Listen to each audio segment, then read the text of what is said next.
Votre attention s'il vous plaît. Cet élément est en français. Contactez-nous pour savoir s'il est aussi disponible en la langue de votre préférence. Veuillez aussi noter qu'il est en audio uniquement. Dépourvu de ce fait d'image originaire. christequality.com. Les cieux sont à la portée de votre main, juste par un simple clic de la souris. Évangileéternel.com, le site de l'Évangile éternel. À présent, nous vous convions à suivre la rubrique Questions, réponses et partage. Retrouvez ici les réponses profondes et claires des ministres de Dieu à vos questions particulières qui vous troublent. Elle est présentée aujourd'hui par L'homme de Dieu, le docteur Jean-Pierre Moubenga, ministre de l'Évangile éternel. Tous les enseignements du docteur Jean-Pierre Moubenga sont disponibles sur christequality.com/jpmoubenga.html. Bonne édification au nom de notre commun Seigneur et Dieu Jésus-Christ. Amen. Mais nous disons que le jour...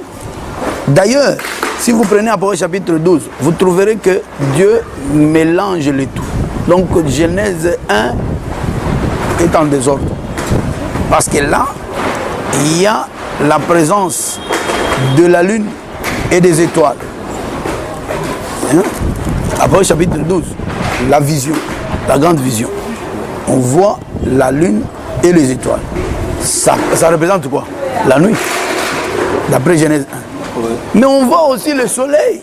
Il est revêtu, la femme est revêtue du soleil. Ça représente le jour. Donc c'est le jour pendant la nuit. C'est le jour pendant la nuit. Quelqu'un a posé des questions, il a une question pour dire, mais est-ce que nous vivons le soleil ou bien nous vivons la lune? Vous répondez comment? On fait les deux. D'après cette écriture-là. C'est le temps où le soleil a été pour là, les pailles.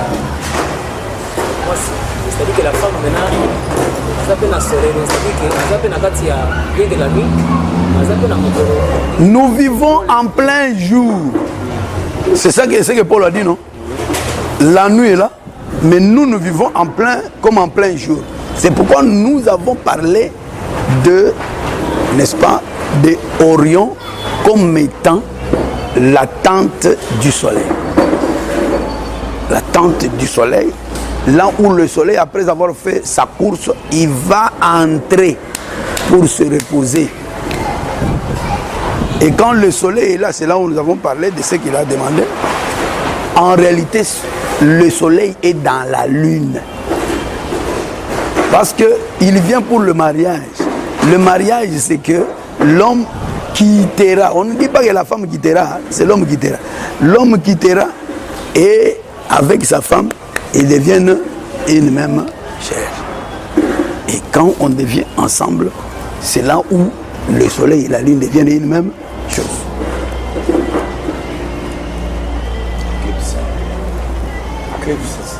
Donc, non, tu vas le provoquer avec vos termes là, scientifiques, il va réagir pour commencer à nous expliquer l'éclipse.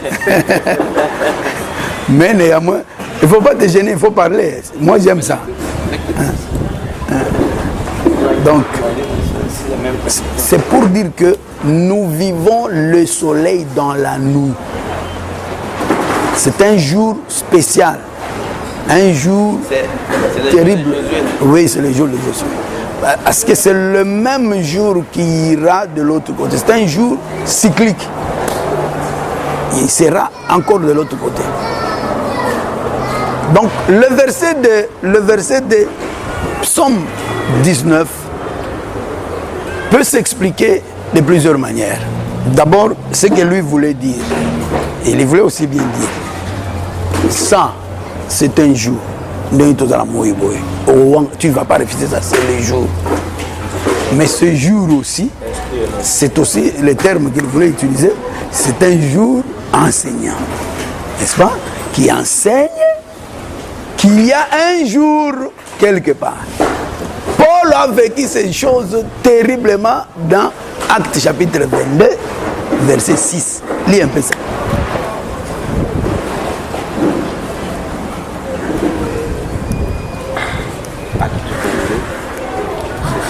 Comme j'étais en chemin, dès que j'approchais de Damas, tout à coup vers le midi, une grande lumière venant du ciel resplendit autour de moi. Cette grande lumière, comment vous allez définir ça? Grande lumière, c'est un grand jour. C'est un jour. Parce que Genèse a dit, Dieu appela le jour, la lumière, jour. Mais c'était à midi. À midi, c'est le moment où la lumière du soleil est vraiment au zénith. Alors lorsque vous voyez le plein jour, mais un autre jour vient dans le jour. Donc le premier jour là, donnait quand même, enseignait le jour qui devait venir, le jour de Josué, le jour qu'a reçu Paul. Parce que le jour qu'a reçu Paul, c'est une vision, et il l'appelait la grande vision, ou il appelait la vision céleste.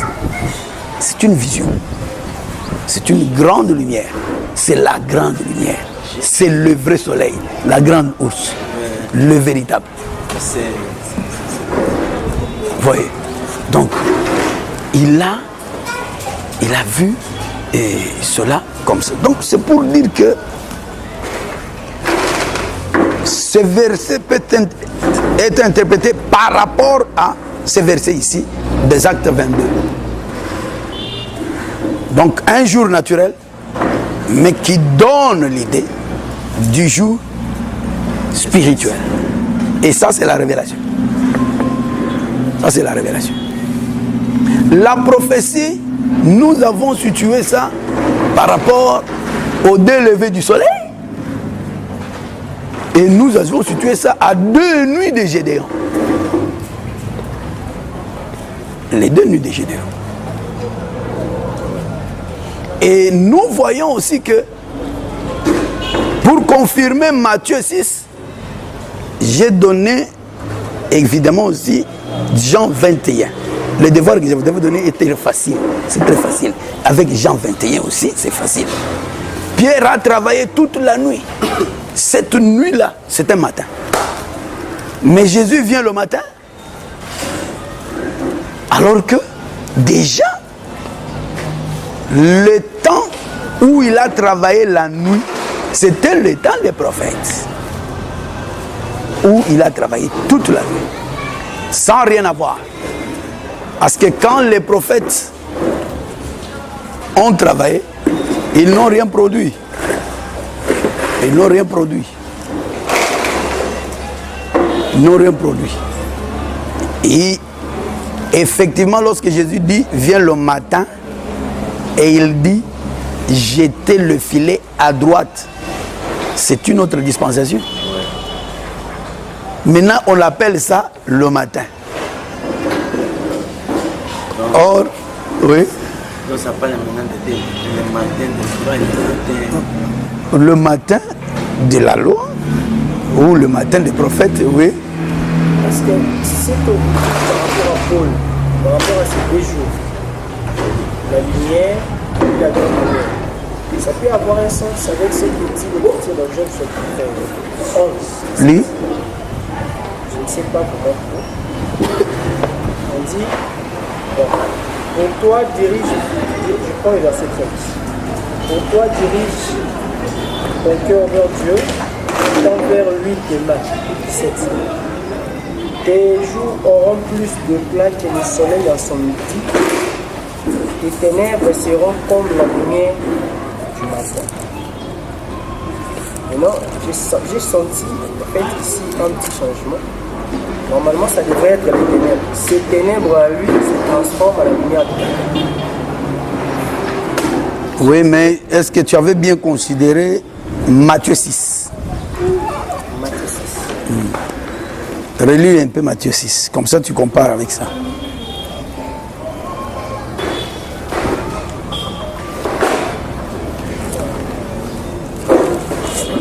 Quelqu'un d'autre prend Psaume 139, verset 11, 12.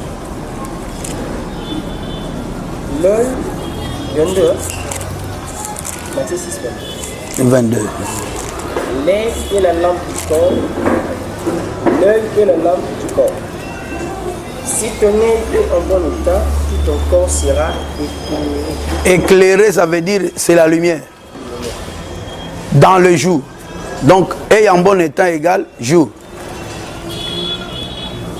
Mais si ton œil est en mauvais état, tout ton corps sera dans les ténèbres. Ténèbres, c'est la nuit. Donc, œil en mauvais état égale la nuit. Si donc la lumière qui est en toi est ténèbres, Ce qui trouble maintenant, c'est cela. C'est ta lumière peut être aussi ténèbres. Et c'est exactement ce qui s'est passé avec Paul. Paul voyait. Et c'était à midi. Mais quand la grande lumière vient, elle donne une explication. Elle montre qu'en réalité, tu étais aveugle. Parce qu'il faut noter que dans les Écritures, il y a deux types d'aveugles. L'aveugle né et l'aveugle qui devient aveugle. L'aveugle qui devient aveugle, c'est Adam le premier. C'est lui seul. Parce que nous tous, nous sommes des aveugles nés. Banda tobotama tutikala komono te. Nous ne voyons rien, nous n'avons rien vu. Depuis que nous sommes nés dans les ténèbres, nous grandissons dans les ténèbres. Et Dieu vient, il nous ouvre les yeux. Vous voyez. L'aveugle né, c'est aussi le type d'Israël. Dans un autre sens. Parce qu'Israël aussi prend aussi le sens d'Adam, le premier, parce que c'est lui qui avait aussi la parole. La loi aussi était une lumière pour Israël. C'était une sagesse, c'était une lumière. C'était une sagesse pour Israël. Mais à la vérité, au fond, ça n'était pas. Vous voyez, là où je dis que la notion du jour et de la nuit, il faut bien balancer ça. Pour bien comprendre ça dans la prophétie. Il faut bien balancer ça. La loi comme telle, Dieu l'a appelée dans Deutéronome chapitre 4, je crois bien, que ça sera une sagesse pour vous.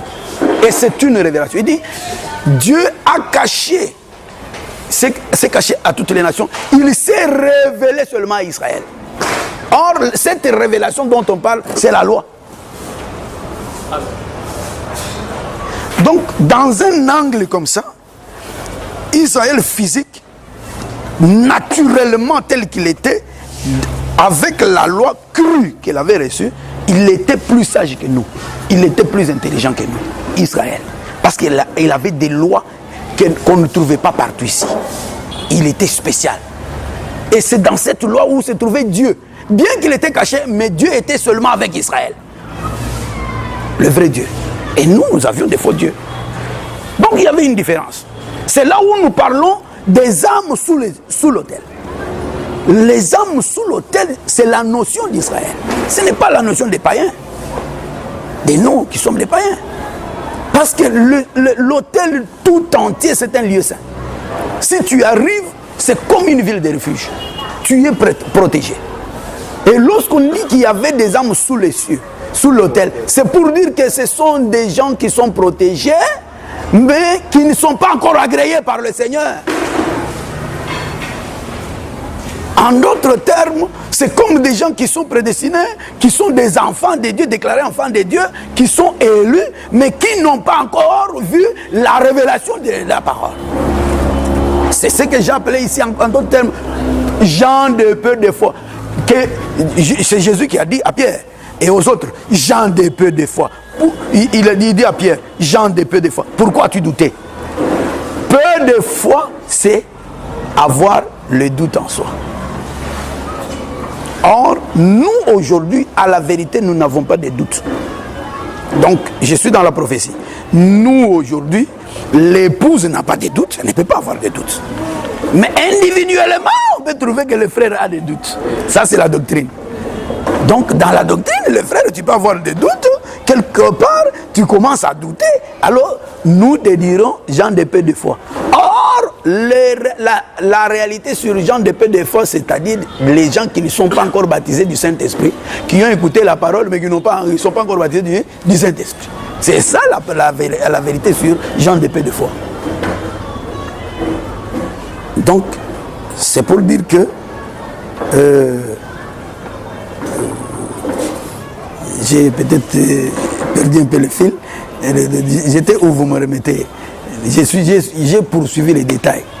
Vous étiez sur le point de m'expliquer Matthieu Matthieu chapitre 6. chapitre 6. Voilà. Job, Voilà. C'est comme ça que maintenant tu reprends ta lecture de Job. Parce que j'ai d'abord dit que Jean chapitre 6 était uni à Acte de Paul là. Maintenant, lis Job, relis maintenant Job. Les jours auront plus d'éclat que le soleil à son midi. Les ténèbres seront comme la lumière du matin. Donc, cette écriture d'ailleurs, elle est claire. Elle parle du soleil à midi.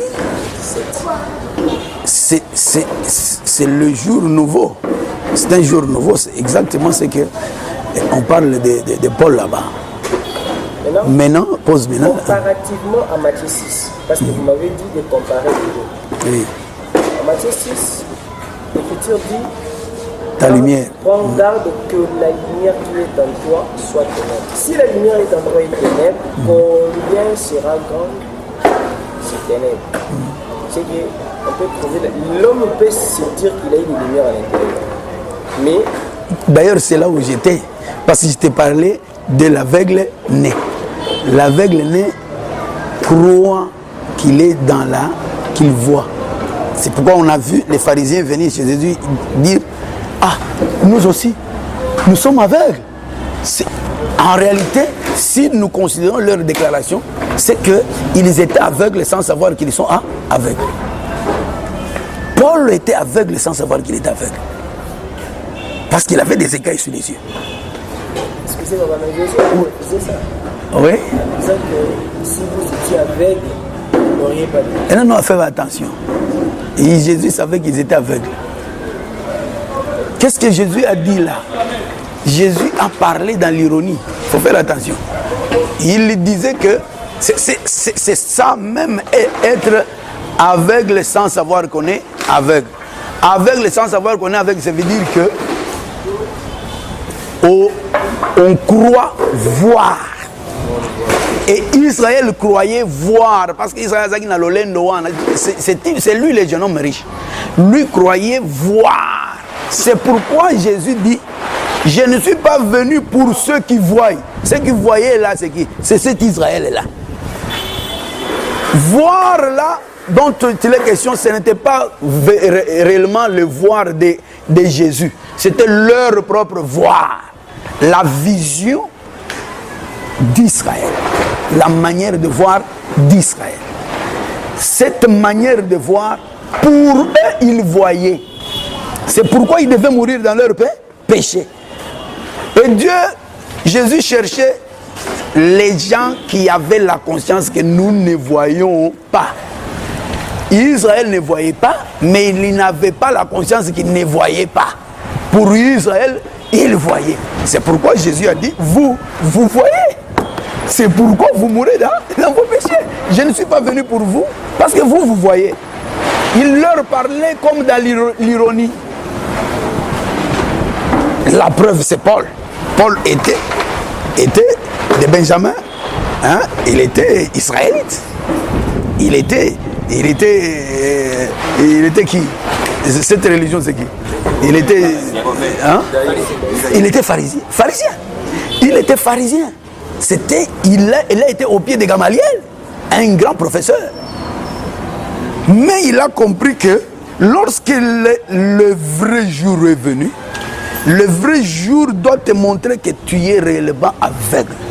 Et c'est ce qui s'est passé avec Paul. Paul est resté 3 jours ne voyant pas. Ce n'est qu'une interprétation de ce qu'il était, sans le savoir. Donc il était vraiment un vrai type d'Israël. C'est Paul-là. Il voyait, mais sa manière de voir n'était pas la lumière. C'était en réalité un ténèbre. Continue d'abord. Non, mais j'ai pensé que tu allais encore intervenir. Moi, par rapport à Job qui vient de lire, Oui. quand on dit tes jours auront plus d'éclat que le soleil à son midi. Là, on compare l'ombre dans toute sa connaissance. Quand on dit tes jours seront plus d'éclat que l'ombre que le soleil à son midi. Là, on dit que les jours que l'Éternel apporte a plus de la lumière, de l'éclat par rapport à l'ombre dans toute sa connaissance. C'est que Oui, vous pouvez prendre, comme je venais de le dire, que Deutéronome 4 a démontré qu'ils étaient révélés. Eux, Israël était révélé. Mais cette révélation n'était pas vraiment la révélation. Parce que Ésaïe 29 conclut que ce n'était pas la révélation. Pour eux, il montre que même eux qui avaient la connaissance, en réalité, ils ne savent pas lire. Et ça se démontre vraiment clairement avec Paul. Ce qui s'est passé avec Paul ici est vraiment typique. Que vous pouvez avoir une connaissance. Dieu relie la connaissance d'Israël à la connaissance de tout homme naturel. C'est la relation qui se trouve entre Israël et Adam le premier. Selon Osée chapitre 7, verset 6. Donc, il montre que, qu'est-ce qui s'est passé? Lorsque Israël a reçu la loi, qui n'était pas un mensonge, parce que la loi n'était pas un mensonge, bien que l'Écriture l'appelle le pain du mensonge, c'est par rapport au voile de Moïse. Mais la loi comme telle, c'était la parole de Dieu. Mais quand Israël l'a reçu, j'ai déjà parlé de cette affaire ici. Quand Israël l'a reçu, Dieu ne l'a pas aidé à comprendre. Dieu a donné à Israël que chacun fournisse les efforts pour comprendre. C'est ce qui a tué Israël. L'effort personnel. La Bible dit, la loi ne procède pas de la grâce. Mais quelle est la procédure de la loi?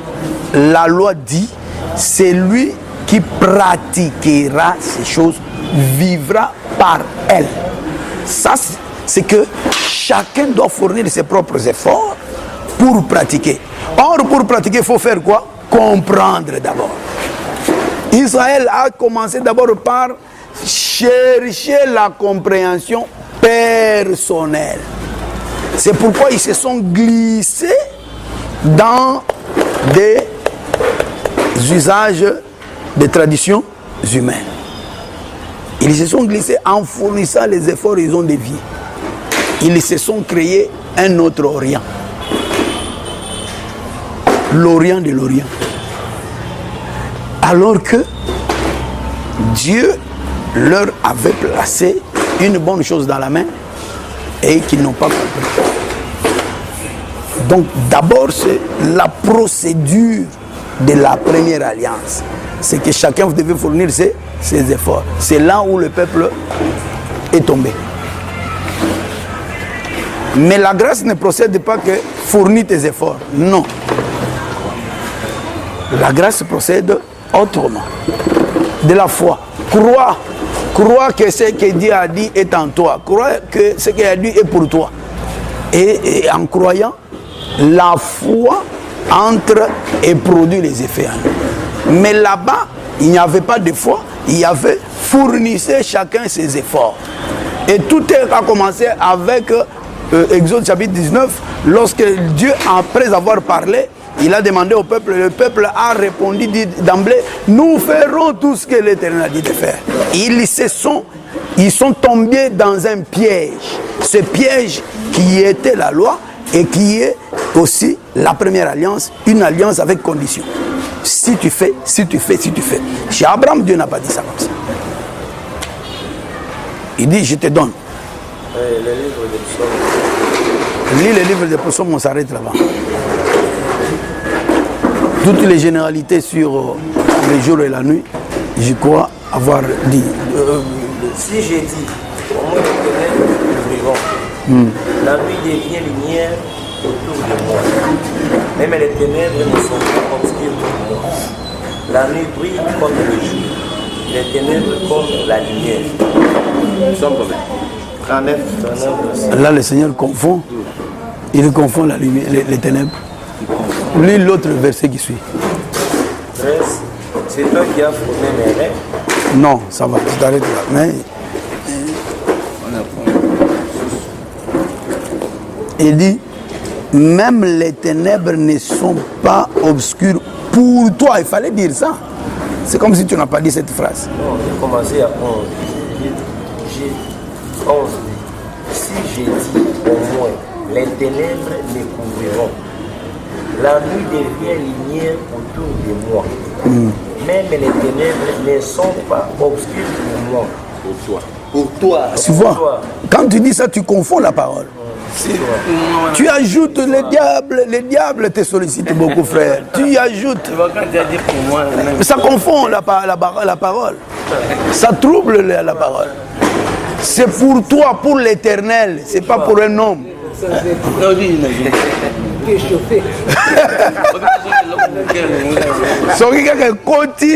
trouble l'agencement des choses. Donc il faut bien lire, frère. Il faut bien lire. Donc c'est pour dire que ça, là aussi on parle toujours de la véritable lumière, la grande lumière. Lorsqu'elle vient, tout change.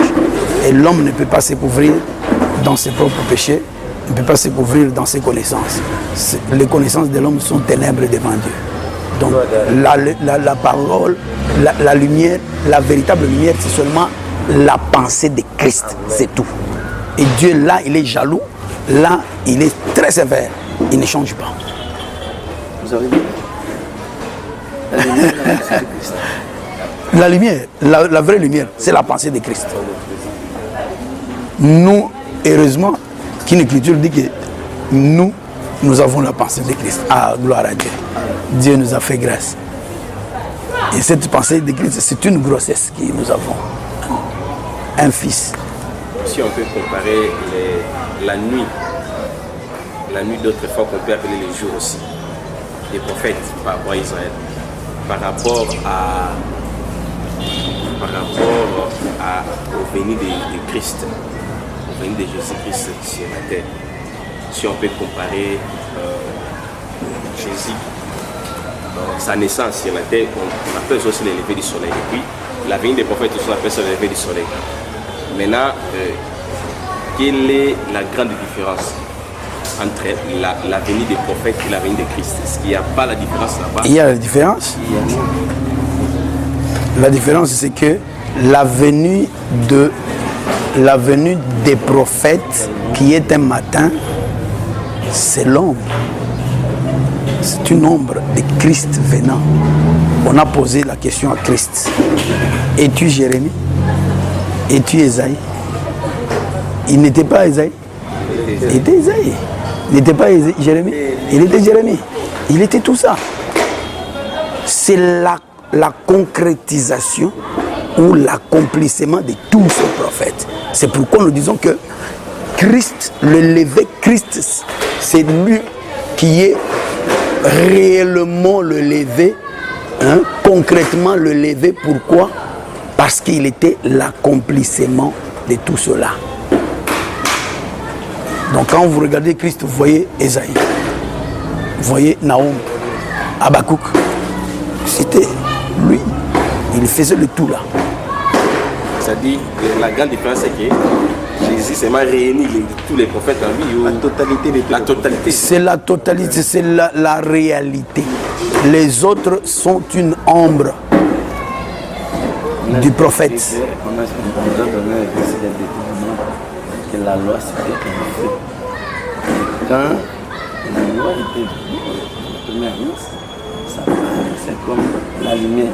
Pourquoi? Parce qu'à l'intérieur de la croix, Dieu y était. Mais c'était caché. Et là, on voyait les temps et les prophètes. Mais maintenant, c'est là. Parce que Christ, Jésus vient comme ça, comme étant caché encore. Oui, il vient pour donner à comprendre le caché encore, c'est caché. Oui, là, comme, il faut pas. Toi, tu ne peux pas faire cette confusion.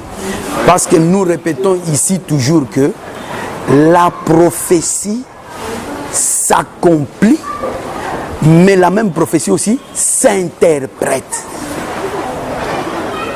L'accomplissement n'est pas l'absolu du salut, mais c'est l'interprétation qui est l'absolu du salut.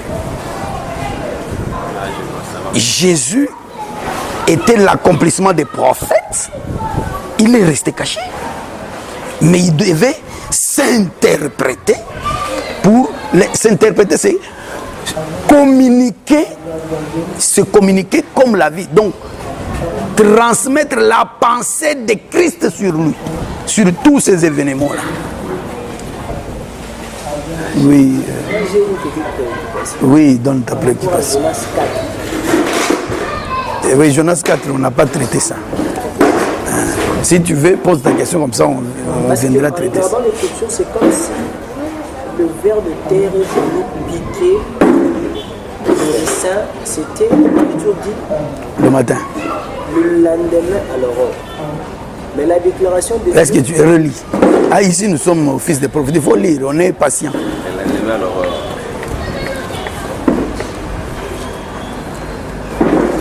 Mais le lendemain à l'aurore, voilà. Dieu fit venir un ver qui piqua le... C'est le lendemain à l'aurore. Ok. Qui piqua le ricin et le ricin sécha. Je prends le témoignage de Dieu. Lorsqu'il dit, tu as pitié du ricin qui ne t'a coûté aucune peine et que tu n'as pas fait croître.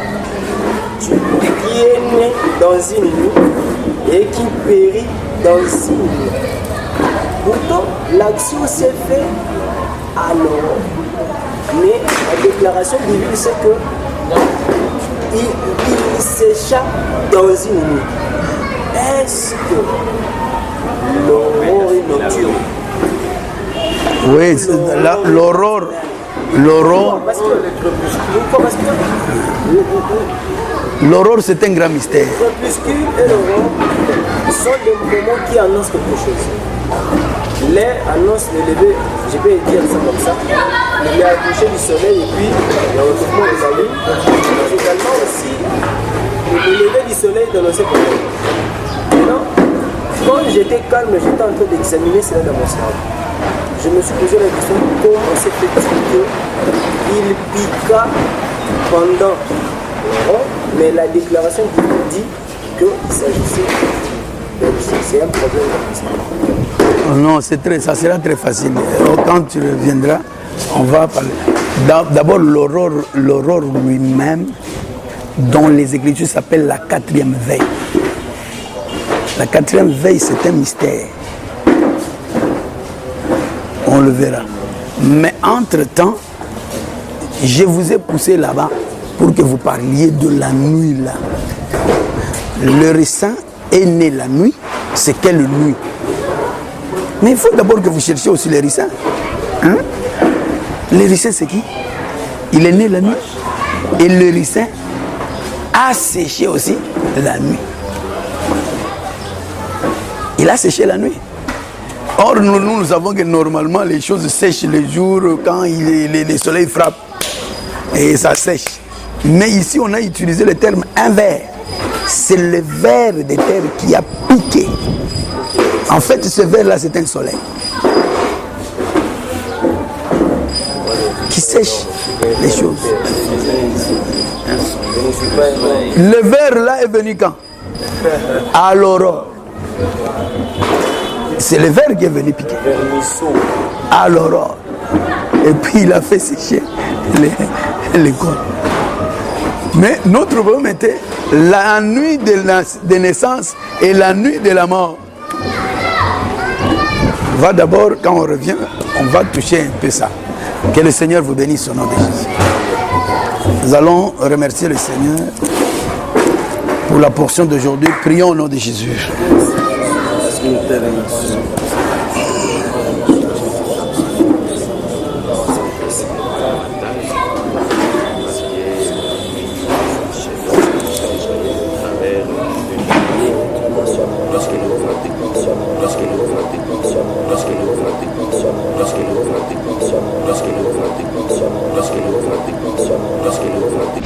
Merci d'avoir suivi ce message et que Jésus-Christ vous bénisse. Si vous avez une question à l'intention de l'homme de Dieu, si vous voulez que l'homme de Dieu prie pour vous, si vous voulez vous confier à l'homme de Dieu, ou si vous voulez tout simplement bénir l'homme de Dieu, contactez-le directement si ses coordonnées sont disponibles depuis sa page. Sinon, contactez-nous et nous lui transmettrons vos préoccupations. N'oubliez pas de faire un tour à notre page évangélisation pour voir en quoi vous pouvez vous rendre utile à Christ par cette œuvre. Que Dieu vous bénisse tous. Amen. ChristKelity.com. Les cieux en un clic de la souris. Évangile-éternel.com, le site de l'évangile éternel. Christ et Quality Fondation, équilibrer la manne ramassée dans le désert de sorte que chacun ait un numère.